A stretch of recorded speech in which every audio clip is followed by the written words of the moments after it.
നമ്മൾ പോലും അറിയാണ്ട് അതൊക്കെ നമ്മൾ മറക്കും, എല്ലാം മറക്കും. അവിടെ ക്യാമറ ഉണ്ടെന്നോ, കാരണം എന്താന്ന് വെച്ചാൽ നിങ്ങൾക്ക് അറിയാം, മോർണിംഗ് ഡാൻസ് കേൾക്കുമ്പോൾ ഞാൻ മാത്രം ഡാൻസ് കളിക്കാൻ പോയില്ല.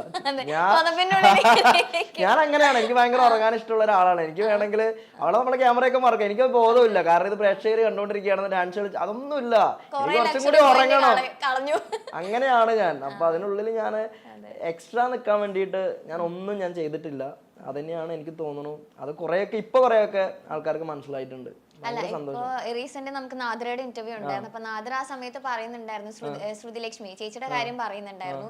കാരണം അതിന്റെ അകത്ത് നിന്ന പോലെ തന്നെയാണ് ആള് പുറത്തിറങ്ങിയപ്പോൾ ഉള്ള സ്വഭാവം എന്ന് പറഞ്ഞു. പക്ഷെ അതിന്റെ അകത്ത് നിൽക്കുമ്പോൾ നമ്മൾ പലരെയും ഫേക്ക് ആണെന്നും അല്ലെങ്കിൽ ഇവരൊക്കെ ജെനുവിൻ ആയിട്ടല്ലാന്ന് നമ്മൾ പലരെയും പറയും. പക്ഷെ പുറത്തിറങ്ങുമ്പോൾ ഇവരുടെ ആ സ്വഭാവങ്ങൾ കാണുമ്പോൾ അതെനിക്ക് തോന്നുന്നു നമ്മുടെ സീസൺ തുടങ്ങുന്നതിന് മുമ്പ് ഏറ്റവും കൂടുതൽ ചർച്ച ചെയ്തതാണ് ബാറ്റിൽ ഓഫ് ഒറിജിനൽ എന്നുള്ളത്. അപ്പൊ സ്വാഭാവികമായിട്ടും മുൻകാല സീസണിൽ ഉണ്ടായിരുന്ന മത്സരാർത്ഥികളൊന്നും ഒറിജിനൽ അല്ലേ, ഫേക്ക് ആയിരുന്നു എന്നുള്ള കാര്യം ഭയങ്കരമായിട്ട് ഉണ്ടായിരുന്നല്ലോ. അപ്പൊ അതുകൊണ്ട് തന്നെ മെയിൻ ആയിട്ട് ഇവർ ഒറിജിനൽ ആണോ അല്ലയോ എന്നായിരിക്കും പുറത്തേത് പ്രേക്ഷകർക്ക് ഒരു എക്സൈറ്റ്മെന്റ് ആയിരിക്കാം. മെജോറിറ്റി അങ്ങനെ ഒരു വ്യൂ പോയിന്റിൽ വന്ന കുറെ മിസ്റ്റേക്കുകൾ പലരിലും ചിലപ്പോൾ പ്രേക്ഷകർക്ക് ഉണ്ടായിട്ടുണ്ടാവും. എനിക്ക് തോന്നുന്നു ഭയങ്കരമായിട്ട് അതിനുള്ളിൽ ആർക്കും അഭിനയിച്ച് നിൽക്കാൻ പറ്റുമെന്ന് എനിക്ക് തോന്നുന്നില്ല. നിൽക്കാൻ പറ്റുന്നവരുണ്ടില്ലെന്നും പറയുന്നില്ല, എന്നാലും അതിനപ്പുറത്ത് കുറെ കഴിയുമ്പോൾ നമ്മളെ വീടുമായിട്ട് അറ്റാച്ച്ഡ് ആവും. ഞാനൊക്കെ സത്യം പറഞ്ഞാൽ ഭയങ്കരമായിട്ട് അവിടെ ക്യാമറ ഉണ്ടെന്നേ മറന്നുപോയി. അങ്ങനെ ഒരു ഇതായിരുന്നു, ഭയങ്കരമായിട്ടുള്ള എക്സ്പീരിയൻസ് ആയിരുന്നു. അതെ ആയിരുന്നു, ഇത്രയും ദിവസം എക്സ്പീരിയൻസ് ചെയ്ത്. അല്ല, എന്റെ ഒരു friend actually behind the camera work ചെയ്യുന്നുണ്ട്. അപ്പൊ അവളെ ഒരു ഞാൻ കോൺടാക്ട് എടി ഇതൊക്കെ സ്ക്രിപ്റ്റഡ് ആണോ, ഞാൻ വെറുതെ ചോദിച്ചു, അല്ലാന്ന് പലരും പറഞ്ഞു നമുക്ക് അറിയാം, എന്നാലും നമുക്കൊരു ക്യൂരിയോസിറ്റി ഉണ്ടാവുമല്ലോ. അപ്പോൾ എന്താ പറഞ്ഞു, എടി ഇതൊന്ന് ആലോചിച്ച് നോക്കി, ഇത്രയും ആൾക്കാർ ഒരുമിച്ച് ആ ഹൗസിലേക്ക് വിട്ടിട്ട് നമ്മൾ എന്ത് സ്ക്രിപ്റ്റാ കൊടുക്കണ്ടേ, അവരായിട്ട് തന്നെ എല്ലാം ചെയ്തോളും, ഒരു ആവശ്യമില്ല അതിന്റെ ഇങ്ങനെ എന്റെ അടുത്ത് ഒരു സ്ക്രിപ്റ്റഡും അല്ല. അതായത് ശരിക്കും ഞാൻ പറയാം, ഒരു വീടിനുള്ളിൽ കുറെ മനുഷ്യന്മാര് വരുന്നു, പല സ്വഭാവങ്ങള്. നമ്മൾ ഒന്നാം ദിവസം തൊട്ട് ബിഗ് ബോസ് യാത്ര ആരംഭിക്കുന്നു. നമ്മുടെ ഇമോഷൻസ് ഒപ്പിയെടുക്കാൻ കുറെ ക്യാമറകളുണ്ട്. അതിലൂടെ നിങ്ങൾ കാണുന്ന എന്താണോ അത് മാത്രമാണ് ബിഗ് ബോസിൽ നടക്കുന്നത്. ഒരു സ്ക്രിപ്റ്റും ഇല്ല, 100% റിയാലിറ്റി ഷോ ആണ്. അവിടെ റിയാലിറ്റി മാത്രമാണ് നിങ്ങൾ കണ്ടത്. ഒരു ഉറപ്പായിട്ടും അവിടെ അങ്ങനെ ഞാൻ ഇങ്ങനെ ആലോചിക്കും, സ്ക്രിപ്റ്റഡ് ആണെങ്കിൽ ഇവർക്ക് എന്തൊക്കെ ചെയ്യാതിനുള്ളിൽ കുറെ കാര്യങ്ങൾ ചെയ്യാം. നമുക്ക് വിളിച്ച് ഓരോരുത്തർക്ക് ഹിന്റ് തരാം, നിങ്ങൾ ഇങ്ങനെ കളിക്കുന്ന പറയാം, ഒന്നുമില്ല. ഞാൻ റോബിന്റെ ഒക്കെ ഇന്റർവ്യൂ ഒക്കെ കണ്ടിരുന്നു, പക്ക കള്ളാണ്, പച്ച കള്ളാണ്, വെറുതെ പറയാണ്, സ്ക്രിപ്റ്റഡ് ഒന്നും അല്ല. അങ്ങനെ സ്ക്രിപ്റ്റഡ് ആണെങ്കിൽ ഒരിക്കലും നിങ്ങൾക്ക് അത് അവർക്ക് എയർ പോലും ചെയ്യാൻ പറ്റില്ല. കാരണം നിങ്ങൾക്ക് തന്നെ കൺഫ്യൂസ്ഡ് ആയി പോകുമല്ലോ. കാരണം ഓട്ടോമാറ്റിക്കലി നിങ്ങൾ കണ്ടുകൊണ്ടിരിക്കുന്ന കുറെ ക്യാരക്ടേഴ്സ് ഉണ്ട് അതിൻ്റെ ഉള്ളിൽ. സ്വാഭാവികമായിട്ടും സ്ക്രിപ്റ്റഡ് അല്ല. അതായത് നിങ്ങൾ കണ്ട എന്താണ് അവിടെ ഉണ്ടായിരുന്ന റിയൽ ആയിട്ടുള്ള കുറെ മനുഷ്യന്മാരുടെ റിയൽ ആയിട്ടുള്ള കുറെ കാര്യങ്ങളാണ്, സ്ക്രിപ്റ്റഡ് അല്ല. ഓക്കെ, ഇപ്പൊ നമ്മൾ ഇന്റർവ്യൂ അന്ന് എടുത്ത സമയത്ത് കുറെ കാര്യങ്ങൾ പറഞ്ഞിട്ടാണ് ജുനീസ് ഹൗസിലേക്ക് കയറിയത്. അപ്പൊ കുറെ പഴയ പിന്നെ അത് ഒരേ ഒരാളെ എടുത്തിട്ടുള്ളൂ, ആള് വീണ്ടും നമ്മളന്ന് അമിനത്താത്തയുടെ കുറെ കാര്യങ്ങളൊക്കെ പറഞ്ഞു. അതുപോലെ തന്നെ നമ്മളിപ്പോ പ്രഡിക്ഷൻ ലിസ്റ്റിൽ എല്ലാരെ പറ്റി നമ്മൾ സംസാരിച്ചിട്ടുണ്ടായിരുന്നു. പിന്നെ ജുനൈസ് പറഞ്ഞു സ്ട്രാറ്റജി ആയിട്ടൊന്നും ഇല്ല, പക്ഷെ എല്ലാ പഴയ എല്ലാ സീസൺസും കണ്ടിട്ടാണ് പോയത്, എല്ലാ കാര്യങ്ങളും പറഞ്ഞിട്ടുണ്ടായിരുന്നു. ഇത്രയും കണ്ട ഒരു ഐഡിയ ആയിട്ട് ചെല്ലുമ്പോ പോലും അതൊന്നും അവിടെ വർക്ക്ഔട്ട് ആവില്ല, വർക്ക്ഔട്ട് ആക്കാൻ നോക്കിയിട്ടില്ല. അതായത് ഞാൻ മനസ്സിലാക്കണം എന്താണെന്ന് വെച്ചാൽ, ഞാൻ ബിഗ് ബോസിന്റെ ഭയങ്കര ഫാനാണ്. ഞാൻ സീസൺ 1 തൊട്ടേ കാണാറുണ്ട്. തമിഴ് സീസൺ എനിക്ക് ഭയങ്കര ഇഷ്ടമാണ്. ഹിന്ദി മനസ്സിലാവലും കാണുകയൊക്കെ ചെയ്യും, ഭയങ്കര ഇഷ്ടമാണ്. കാരണം അതിനപ്പുറത്ത് അതിൽ ഗെയിമൊന്നും അതിനുള്ളിൽ നമുക്ക് വർക്ക്ഔട്ട് ചെയ്യാൻ പറ്റില്ല. അതായത് അവിടെ ഒരു മനുഷ്യനായിട്ട് നമ്മളൊരു പ്രശ്നം വരികയാണ്, അവിടെ നമുക്ക് പ്ലാൻ ചെയ്തിട്ട് അങ്ങനെ നമ്മൾ ഓട്ടോമാറ്റിക്കലി അങ്ങനെ പറ്റില്ല അവിടെ. അതായത് ഒരിക്കലും അങ്ങനെ ഒരു ഗെയിം സ്ട്രാറ്റജി ഒന്നും ഉണ്ടായിരുന്നില്ല, അങ്ങനെ ഒരു സ്ട്രാറ്റജി ഒന്നും ഉണ്ടായിരുന്നില്ല. ശരിക്കും അതിനുള്ളിൽ ആളുകൾക്ക് ഗെയിം സ്ട്രാറ്റജീസ് ഉണ്ടാവാം, കാരണം ഇതൊരു ഗെയിം ഷോ ആണ്. ഉറപ്പായിട്ടും നമ്മളൊരു പേഴ്സണാലിറ്റി കാണിക്കാൻ വരുന്ന ഷോ ഒന്നും അല്ലത്. അവിടെ ഗെയിം കളിക്കുക, കപ്പടിക്കുക, അതിനുവേണ്ടി വരുന്ന ആളുകൾ മാത്രമാണ്. അവിടെ ഉണ്ടായിട്ട് അതിനുള്ളിൽ വന്നിട്ട് ഇങ്ങനെ കാണിക്കുക അങ്ങനെ ഒന്നും അല്ല എല്ലാവരും. പക്ഷെ സ്വാഭാവികമായിട്ടും പലർക്കും പല സ്ട്രാറ്റജീസ് ഉണ്ടായിരുന്നു. എന്നെ സംബന്ധിച്ച് അങ്ങനെ ഭയങ്കരമായിട്ടുള്ള സ്ട്രാറ്റജീസ് ഒന്നും ഉണ്ടായിരുന്നില്ല. പക്ഷെ ഒരു സ്ട്രാറ്റജി ആയിട്ട് ഗെയിമിനുള്ളിൽ കളിക്കുക എന്ന് പറഞ്ഞാൽ ഭയങ്കര കാര്യമാണ്. ബ്രില്യൻ്റ് ആയിട്ട് അവർ കളിക്കുക എന്നുള്ളത് ഭയങ്കരമായിട്ടുള്ള കാര്യമാണ്. പിന്നെ എനിക്ക് ഏറ്റവും സന്തോഷമുള്ള ഒരു കാര്യം എന്ന് പറഞ്ഞു കഴിഞ്ഞാൽ, ഒരുപാട് പേര് പറഞ്ഞിരുന്നത് ടോപ്പ് 2 ജുനൈസും അഖിൽ മാരാറും ഒരുമിച്ച് വരും എന്നുള്ളൊരു കാര്യമായിരുന്നു. പക്ഷെ അത് ഭയങ്കരമായിട്ട് പെട്ടെന്ന് മാറിപ്പോയപ്പോൾ ഒരുപാട് പേർക്ക് ഭയങ്കര ഷോക്കുമായി. ആ ടോപ്പ് 2 ഇങ്ങനെ ഒരുപാട് കേട്ടപ്പോൾ എങ്ങനെയായിരുന്നു? ഹൗസിനുള്ളിലുള്ളപ്പോ ടോപ്പ് 2 അല്ലെങ്കിൽ ടോപ്പ് 1 ആര് വേണമെങ്കിലും വരാം, പുറത്ത് അങ്ങനെയൊക്കെയാണെന്നാണ് വന്ന ഹൗസ് മേറ്റ്സ് ഒക്കെ പറഞ്ഞത്. അപ്പൊ ഇത് പ്രവചനാതീതമാണ് ഇപ്രാവശ്യത്തെ ബിഗ് ബോസ് എന്നൊക്കെ പക്ഷെ ഞാൻ എക്സ്പെക്ട് ചെയ്തിരുന്നു ചിലപ്പോൾ ടോപ്പ് 2 വരാം. ഡിസർവിംഗ് ആണ് റനീഷ്, അല്ലെന്നൊന്നും പറയുന്നില്ല. കാരണം ജനങ്ങൾ വോട്ടിങ്ങിലൂടെ മാത്രമാണ് അവിടെ എത്തണം. ഉറപ്പായിട്ടും റനീഷ് ഡിസർവിംഗ് ആയതുകൊണ്ട് മാത്രമാണ് ടോപ്പ് 2 എത്തിയത്. പക്ഷെ ഞാൻ പുറത്തിറങ്ങിയപ്പോ കുറെ ആൾക്കാർക്ക് കാളിദാസ് ജയറാം മെസ്സേജ് അയച്ചു, ടോപ്പ് 2 എക്സ്പെക്ട് ചെയ്തിരുന്നു, വെൽ പ്ലേ ആയിരുന്നു ബ്രോ എന്നൊക്കെ പറഞ്ഞ് പുള്ളി വെൽ പ്ലേ അപ്പൊ കുറെ പേര് മെസ്സേജ് അയച്ചു. അങ്ങനെയൊക്കെ കുറെ പേര് അവരൊക്കെ കാണുന്നുണ്ട്, അവർ എക്സ്പെക്ട് ചെയ്യുന്നപ്പോ അത് വലിയ കാര്യം ഉറപ്പായിട്ടും. അങ്ങനെ ശ്രീനിഷ് മെസ്സേജ് ചെയ്തിരുന്നു പേളിയിൽ, അങ്ങനെ ഒരുപാട് പേര് മെസ്സേജ് ചെയ്തിരുന്നു, ടോപ്പ് 2 എക്സ്പെക്ട് ചെയ്തിരുന്നു. അതായത് ഇപ്പൊ കമന്റ് ബോക്സ് നോക്കുമ്പോൾ കുറേ പേര് എന്റെ ഇൻസ്റ്റാഗ്രാമിലൊക്കെ എല്ലാ അതിന് ടോപ്പ് 2 ജുനൈസ് ആയിരുന്നു, അല്ലെങ്കിൽ ഉറപ്പായിട്ട് റെനീഷ ഡിസർവിംഗ് ആണ്, അവിടുത്തെ ഫൈനലിസ്റ്റുകൾ ഡിസർവിംഗ് ആണ്, അഖിൽമാരാർ ഡിസർവിംഗ് ആണ്. പക്ഷെ കുറെ പേര് എന്റെ പറഞ്ഞിരുന്നു എന്നുള്ളതാണ് ഭയങ്കര സന്തോഷം. ചെറിയൊരു വോട്ടിന് എന്തോ വ്യത്യാസത്തിലാണ് ഞാൻ ടോപ്പ് 3 ആയെന്നാണ് അറിഞ്ഞത്. പിന്നെ ഏറ്റവും ഷോക്കിംഗ് ആയിട്ടുള്ള ഒരു കാര്യം ഞാനിപ്പോ പറയാണ്. ഞാൻ നോക്കുന്നുണ്ടായിരുന്നില്ല, നമ്മൾ ഓൾറെഡി ഇൻസ്റ്റാഗ്രാമിൽ ഫ്രണ്ട്സ് ആണല്ലോ, പക്ഷെ എനിക്ക് അങ്ങനെ ജുനൈസിന്റെ അപ്ഡേഷൻസും കാര്യങ്ങളും പക്ഷെ ശ്രദ്ധിക്കുന്നുണ്ടായിരുന്നില്ല. ഓക്കായിട്ട് ഞാനും തിരക്കാം. ഇന്നിങ്ങനെ ഇന്റർവ്യൂവിന് വേണ്ടിയിട്ട് ഞാൻ ഇങ്ങനെ നോക്കിയപ്പോൾ ഇൻസ്റ്റാഗ്രാം ഇപ്പൊ 2 ദിവസമായിട്ട് പുറത്തിറങ്ങിയതിന് ശേഷമാണ് കുറച്ച് സ്റ്റോറീസും പോസ്റ്റും വന്നു തുടങ്ങിയത്. പക്ഷെ അപ്പോഴും ഞാൻ വിചാരിക്കുന്നില്ല, ഇന്നിങ്ങനെ ഇന്റർവ്യൂവിന് വേണ്ടി ഇൻസ്റ്റാഗ്രാം എടുത്ത് നോക്കുമ്പോഴാണ് ബിഗ് ബോസിന്റെ ഒരൊറ്റ പോസ്റ്റ് ജുനൈസിന്റെ ഇൻസ്റ്റാഗ്രാമിൽ ഞാൻ കണ്ടില്ല. എനിക്ക് തോന്നുന്നു ഞാൻ മാത്രമാണ്, ഞാൻ എന്റെ ഇൻസ്റ്റാഗ്രാം ലോഗ് ഔട്ട് ചെയ്തു, യൂട്യൂബ് ഞാൻ യൂട്ടിലൈസ് ചെയ്തിട്ടില്ല. വരുന്നതിന് ഞാൻ ഒരു വീഡിയോ സ്കെഡ്യൂൾ ചെയ്തിട്ട് എനിക്ക് വേണ്ടി അങ്ങനെ ആർമി ഫാൻ ഫൈറ്റ് അങ്ങനെയൊന്നും ഉണ്ടാവരുത്, അങ്ങനെയുള്ളൊരു, കാരണം അതൊരു ഗെയിം ഷോ ആണ്, അതിനപ്പുറത്ത് ഭയങ്കര ടോക്സിസിറ്റി എന്നിലൂടെ വരരുതെന്ന് എനിക്കൊരു ആഗ്രഹം ഉണ്ടായിരുന്നു. അപ്പം ഞാനത് യൂട്ടിലൈസ് ചെയ്തിട്ടില്ല, ഞാൻ ഒരു PR ഒന്നും ചെയ്തിട്ടില്ല. ശരിക്കും ഞാൻ 3rd പൊസിഷൻ വരെ കംപ്ലീറ്റ്ലി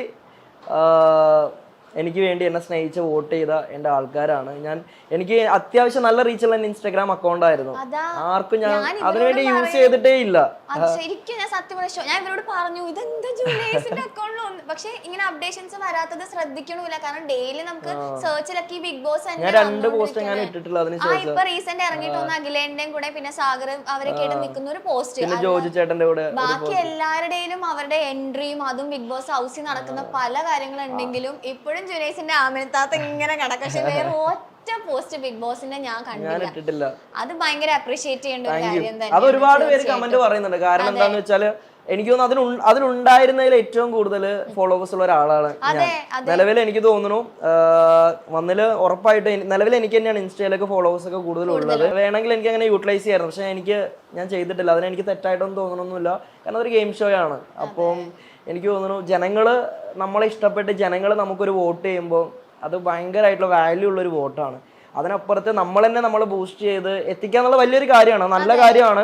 അപ്പൊ ഉറപ്പായിട്ടും അങ്ങനെ ചെയ്ത് എല്ലാ ആൾക്കാർക്കും ഭയങ്കരമായിട്ട്, കാരണം അത് വലിയൊരു കാര്യമാണ്. കാരണം നമ്മൾ അതിനുള്ളിൽ പോകുമ്പോൾ ഇതൊരു 1 ടൈം ടിക്കറ്റ് ആണ്. ഒരു 10 സിനിമയിൽ അഭിനയിക്കുന്നതിനാൽ കൂടുതൽ ഭയങ്കര റീച്ച് കിട്ടുന്നത് എനിക്കൊന്ന് ബിഗ് ബോസിനേക്കാൾ വേറെ എന്തോ ഉണ്ടോ എന്ന് എനിക്ക് അറിയില്ല. ഉറപ്പായിട്ടും ഈ ഒരു ഗോൾഡൻ ഓപ്പർച്യൂണിറ്റി മാക്സിമം യൂട്ടിലൈസ് ചെയ്യാന്നുള്ളത് ഭയങ്കര കാര്യമാണ്. അപ്പം അത് മാക്സിമം എല്ലാ ആൾക്കാരും മാക്സിമം യൂസ് ചെയ്തിട്ടുണ്ട്, അത് ഭയങ്കരമായിട്ടുള്ള ഒരു കാര്യമാണ്. പക്ഷെ ഞാനത് ചെയ്തില്ല. അല്ല, ജുനൈസിന്റെ അങ്ങനത്തെ സോഷ്യൽ മീഡിയയിൽ ഒരു സംഭവം ഇല്ലെങ്കിൽ പോലും ഇഷ്ടപ്പെടുന്ന ഒരുപാട് ആൾക്കാർ യൂട്യൂബിലൊക്കെ കുറെ നല്ല എനിക്ക് തോന്നുന്നു ആദ്യമൊക്കെ ഭയങ്കര നെഗറ്റീവ് ആണെന്ന്, വാസു ആണ് ആ മുടിയൊക്കെ വെട്ടിയ. പക്ഷെ അത് ലൈഫിലെ വലിയൊരു വേറെ കാര്യത്തിലേക്ക് പോവാണ്. ഞാൻ പിന്നെ പറയാം, ഇപ്പൊ ഞാൻ പറയണില്ല, അതാണ് എല്ലാം ഓരോ നിമിത്തങ്ങളാണ്, അത് ഞാൻ പിന്നെ പറയാം. ഞാൻ പറഞ്ഞില്ലേ, സംഭവിക്കുന്നതിനൊക്കെ പിന്നില് ഒരു നല്ലൊരു റീസൺ ഉണ്ട്, എല്ലാത്തിന്റെ പിന്നിലൊരു കാരണങ്ങൾ ഉണ്ടാവണം, അതുകൊണ്ടായിരിക്കാം. അല്ല, ഇപ്പൊ പറഞ്ഞ നെഗറ്റീവ് എല്ലാത്തിലും കയറി ഇടപെടുന്നു എന്നൊക്കെ പറഞ്ഞിട്ടാണ് ആദ്യമേ വന്നു തുടങ്ങിയത്. പക്ഷെ പിന്നെ പിന്നെ ആ ഇടപെടൽ ആളുകൾ ഇഷ്ടപ്പെടാൻ തുടങ്ങി. ജുനൈസിന്റെ സംസാര രീതിയാണെങ്കിലും എല്ലാം. പിന്നെ ചില സമയം എന്താ നാദ്ര കുറെ തగ్గടിക്കുന്നവർ, അതിന്റെ കൂടെ നിങ്ങളുടെ കുറെ സാധനങ്ങളും, അഖിൽമാരാറും ജുനൈസും തമ്മിലുള്ള അടി. എനിക്ക് തോന്നുന്നു ഞാൻ റിനോഷോ ആയിട്ട് അവിടെ പ്രശ്നങ്ങൾ ഇല്ലാത്തേ ഉള്ളൂ, സത്യം. ബാക്കി എല്ലാ ആൾക്കാരായിട്ട് ഭയങ്കര പ്രശ്നമായിരുന്നു. എനിക്ക് ഏറ്റവും അഖിൽമാരാറും ജുനൈസും തമ്മിലുള്ള ഓരോ ഡയലോഗൊക്കെ കേട്ട് മറ്റേ എല്ലാം മിക്ക നടത്തും ഇന്ദ്രജാലം, പുള്ളിയുടെ തഗ്ഗൊക്കെ വേറെ ലെവലൊക്കെയാണ്. പിന്നെ വിഷ്ണു എന്റെ ജുനുക്കാന്ന് വിളിച്ചിരിക്കുന്ന ആ സംഭവം, അതൊക്കെ അടിപൊളിയാണ്. അതെ, അത് ഞാൻ പറഞ്ഞില്ല, അതിനുള്ളില് ഞാൻ മനസ്സിലാക്കണ എന്താന്ന് വെച്ചാല് അതൊരു ഗെയിം ഷോ ആണ്. അത് ശരിക്കും നമ്മൾ അതിനുള്ളിൽ നിൽക്കുകയാണ്, നമുക്ക് നമ്മുടെ ഗെയിം നിങ്ങൾ കണ്ടുകൊണ്ടിരിക്കുകയാണ്. ചിലപ്പോൾ നമ്മൾ അതിനുള്ളിൽ റിയലായിട്ട് ജീവിക്കുകയായിരിക്കാം ജനങ്ങൾ, പക്ഷെ എല്ലാം ഗെയിമായിട്ടായിരിക്കും കാണുന്നുണ്ടാവുക. ഉറപ്പായിട്ടും ആ ഗെയിം ഷോ അത് നിൽക്കുന്ന സമയത്ത് സ്വാഭാവികമായിട്ട് നമ്മൾ ഇഷ്ടപ്പെടാം, നമ്മൾ വെറുക്കാം, നമ്മൾ വിമർശിക്കാം, നമ്മൾ പറയുന്ന കാര്യങ്ങൾ ഉൾക്കൊള്ളാണ്ടിരിക്കും, കുറേ കാര്യങ്ങളുണ്ട്. പക്ഷെ അതൊരു ഗെയിം ഷോ മാത്രമാണ്. ആ ഒരു ഗ്രാൻഡ് ഫിനാലയിൽ കപ്പ് ഒരാൾക്ക് കിട്ടിയതിന് ശേഷം അത് അവിടെ അവസാനിച്ചു. കാരണം ഇനി അങ്ങോട്ട് എനിക്ക് തോന്നുന്നു അടുത്ത സീസൺ 6 വരുമ്പോൾ നമ്മളെപ്പോലുള്ള കുറെ മത്സരാർത്ഥികൾ അവിടെ ഉണ്ടായിരുന്നു എന്ന് പറയാന്നുള്ളത് വലിയൊരു കാര്യമാണ്. ഞാൻ മനസ്സിലാക്കുന്ന ഇവിടെ കൂടുതൽ കണ്ടസ്റ്റന്റുകളൊന്നും തന്നെ ആരെക്കുറിച്ച് അങ്ങനെ നെഗറ്റീവ് ഒന്നും പറഞ്ഞിട്ടില്ല എന്നുള്ളതാണ്. അങ്ങനെ അത് വലിയൊരു കാര്യമാണ്. പകയില്ലാത്ത ഒരു സീസൺ അതവിടെ അവസാനിച്ചു. അതൊരു ഗെയിമാണ്, അതൊരു ഗെയിം ഷോ ആണ്. ഞാനപ്പോ ലാസ്റ്റ് ഞാൻ അഖിലേട്ടനെ കെട്ടിപ്പിടിച്ചിട്ട് ഞാൻ പറഞ്ഞു എന്റെ ഭാഗത്ത് എന്തെങ്കിലുമൊക്കെ തെറ്റൊക്കെ പറ്റി സോറി പറയാ. കാരണം എന്താന്ന് വെച്ചാല് ഉറപ്പായിട്ടും പുള്ളി എന്നെ കുറെ കാര്യത്തിൽ എനിക്ക് ഹേർട്ടായിട്ടുണ്ട്. ഞാൻ ചിലപ്പോൾ പറഞ്ഞ കുറെ പുള്ളിക്ക് ഹേർട്ടായിട്ടുണ്ട്. എല്ലാ ആൾക്കാരായിട്ടൊക്കെ ഉണ്ടായിരുന്നു. പക്ഷെ ഞാൻ അവിടെ എല്ലാം തീർത്തു. എനിക്ക് ആരോടും പകയില്ല, വിദ്വേഷമില്ല, ശത്രുതയില്ല, ഒന്നുമില്ല. ഇല്ല, ഉറപ്പായിട്ട് എല്ലാം. ആ ഒരു എന്നോട് സാറ്റർഡേ ലാലേട്ടൻ ചോദിച്ചു മറ്റേ ഈ ബാഗേജ് ഒക്കെ ഇവിടെ അപ്പൊ ഞാനിങ്ങനെ പറഞ്ഞു പോണം. അപ്പൊ ലാലേട്ടൻ പറഞ്ഞു പോണം എന്നല്ല പോകും എന്നല്ലേ പറയണ്ടെന്ന് പറഞ്ഞു. അപ്പൊ അവിടെ എല്ലാം വെച്ചിട്ടാണ് ഞാൻ വന്നത്. വലിയൊരു എക്സ്പീരിയൻസ് ആയിരുന്നു ബിഗ് ബോസ്, ഭയങ്കരം. ഇനി എയർപോർട്ടിൽ വന്നപ്പോ ഞാൻ കണ്ടു എല്ലാരും ജുനൂക്കാന്ന് വിളിച്ച് ഭയങ്കര സ്വീകരണമൊക്കെ ആയിരുന്നു. അപ്പൊ പ്രതീക്ഷിച്ചു അത്രയും ആളുകൾ? അല്ല, അപ്പൊ എന്റെ ഫ്രണ്ട്സ് ഒക്കെ പറഞ്ഞു എടാ നീ സ്റ്റോറി ഇടണം, നീ വരുന്നേന്ന് പറഞ്ഞു. കാരണം ഞാൻ പറഞ്ഞു ഞാൻ സ്റ്റോറി ഒന്നും ഇടൂല എന്നൊക്കെ പറഞ്ഞു. അപ്പൊ ഇവരോട് പറയുന്നുണ്ട് കാരണം എനിക്ക് 3 മണിയുടെ ഫ്ലൈറ്റ് ആയിരുന്നു, ബാക്കി എല്ലാവർക്കും 5:30 ഫ്ലൈറ്റ്. ഞാൻ ഒറ്റക്ക വരണേ. ബാക്കി എല്ലാവരും 5:30 ഫ്ലൈറ്റ് ആയിരുന്നു, എനിക്ക് മാത്രം 3-3:45 ഫ്ലൈറ്റ്. ഞാൻ ഒറ്റക്ക വരണേ. അപ്പൊ ഞാൻ അതിന് എയർപോർട്ടിനുള്ളിൽ കുറെ സമയം ഇരുന്നു എല്ലാവരുടെ കൂടെ വരാൻ വേണ്ടിട്ട്. അപ്പൊ കുറെ പേര് പറഞ്ഞു എടാ കുറെ ആൾക്കാരുണ്ട്, കുറെ പ്രസ് കാര്യങ്ങളൊക്കെ ഉണ്ട്, നിന്നെ വെയിറ്റ് ചെയ്തിരിക്കുകയാണെന്ന് പറഞ്ഞു. അങ്ങനെയാണ് ഞാൻ കുറെ ആൾക്കാർ പോയി തുടങ്ങിയെന്നൊക്കെ പറഞ്ഞു. അപ്പൊ അങ്ങനെയാണ് ഞാൻ വരണേ. അപ്പം ഭയങ്കര രസമായിരുന്നു. എല്ലാ ആൾക്കാരും ഭയങ്കരമായിട്ട് ജുനൂക്കാന്നൊക്കെ വിളിച്ച്. തസ്നീത്ത് എനിക്ക് തോന്നുന്നു കുറച്ച് എനിക്കൊരു 5-6 വർഷമായിട്ട് അറിയാം പുള്ളിക്കാരിനെ. അപ്പൊ പുള്ളിക്കാരിക്ക് എന്റെ ആ ഒരു ഗെയിം കണ്ടിട്ട് ഭയങ്കരമായിട്ട് എന്നെ ഇഷ്ടപ്പെട്ടു. പുള്ളിക്കാരിയും ബിഗ് ബോസിലെ ഒരു കണ്ടസ്റ്റന്റ് ആയിരുന്നല്ലോ സീസൺ 2. അപ്പൊ പുള്ളിക്കാരിയൊക്കെ വന്നിട്ടുണ്ടായിരുന്നു. കുറെ ആൾക്കാരൊക്കെ വന്നെന്ന് പറഞ്ഞാല് ഭയങ്കര കാര്യം. പഴയ സീസണിലെ ശ്രീനിഷേട്ടൻ മാത്രമാണോ മെസ്സേജ്? തെസ്നി ചേച്ചി ഇവരൊക്കെയാണോ അയച്ചത്? അല്ല, കുറെ ആൾക്കാരൊക്കെ അയച്ചിട്ടുണ്ടായിരുന്നു. ഒരുപാട് റിയാസ് അങ്ങനെ ഒരുപാട് ആൾക്കാര്, പിന്നെ നമ്മുടെ ഒരുപാട് ആൾക്കാർ അയച്ചിട്ടുണ്ടായിരുന്നു.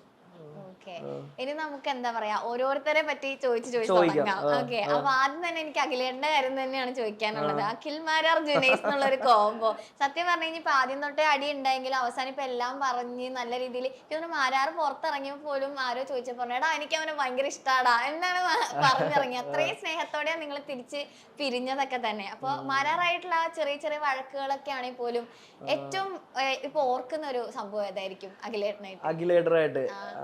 എനിക്ക് തോന്നുന്നു എന്റെ മാനേജർ ടാസ്കില് എന്നെ മാറ്റി റിനോഷനെ ആക്കിയില്ലേ. അപ്പൊ ഞാൻ പറയും പുതിയ മാനേജറായി തെരഞ്ഞെടുത്ത അഖിൽ മാരാർ. അപ്പൊ പുള്ളി നായകൻ വീട്. അപ്പൊ പുള്ളി ഒരുപാട് ആയൊരു ചിരി ഉണ്ടായിരുന്നു. അതെനിക്ക് ഭയങ്കര ഇഷ്ടമായിരുന്നു. പിന്നെ ജയിലിലെ കാര്യങ്ങളൊക്കെ ഭയങ്കരമായിട്ട് പിന്നെ അതായത് ഞാൻ വിചാരിക്കായിരുന്നു എങ്ങനെ, കാരണം ഭയങ്കര അടിയാണ് ഞങ്ങള്. അതായത് ഭയങ്കര അടിയെന്ന് വെച്ചാല് ഭയങ്കര അടിയാണ്. അപ്പൊ ജയിലിനുള്ളിൽ ഒരു ദിവസം നിൽക്കണല്ലോ. ജയിലിനുള്ളിലെ കാര്യങ്ങളൊക്കെ ഭയങ്കര ഉള്ളതാണ്. എനിക്ക് തോന്നുന്നു അവിടെ എല്ലാ ദിവസവും ഒരു അറ്റ്ലീസ്റ്റ് 3-4 വിഷയങ്ങളിലെങ്കിലും ഞാനും അഖിലേട്ടനും കൂടെ അങ്ങനെ അതൊരു അങ്ങനെയാണ് സ്വാഭാവികമായിട്ടും. എനിക്ക് തോന്നുന്നു അവിടെ ഏറ്റവും കൂടുതൽ ഞാൻ അഭിപ്രായ വ്യത്യാസങ്ങൾ ഉണ്ടായിരുന്നത് പുള്ളിയായിട്ടാണ്. യൂട്യൂബിലും ഇൻസ്റ്റഗ്രാമിലുമൊക്കെ ആമിനത്താത്തിയായി രസകരമായ സംഭാഷണങ്ങളും കോമഡിയും ഒക്കെ നമുക്ക് സുപരിചിതനായ താരമാണ് ജുനൈസ്. ബിഗ് ബോസ് സീസണിലെത്തിയപ്പോഴാണ് ജുനൈസിനെ പറ്റി നമ്മൾ കൂടുതൽ അറിഞ്ഞത്. ജുനൈസിനെ അമ്മയില്ലാതെ വളർന്ന കുട്ടിക്കാലത്തെ കുറിച്ചും എല്ലാം. ഇപ്പോൾ സിനിമയിൽ തിരക്കുള്ള താരമായി മാറിയിരിക്കുകയാണ് ജുനൈസ്. പണി എന്ന സിനിമയിൽ നല്ലൊരു വില്ലൻ കഥാപാത്രമായി ജുനൈസ് നമ്മുടെ മുന്നിലെത്തിയിരുന്നു. ഇപ്പോൾ നിരവധി സിനിമകൾ കയ്യിലുണ്ട്. ഇപ്പോൾ തിരക്കുകളുമായി സിനിമാ ലോകത്ത് ഇഷ്ടമുള്ള അല്ലെങ്കിൽ ആഗ്രഹിച്ച കരിയർ സ്വന്തമാക്കിയിരിക്കുകയാണ് ജുനൈസ്.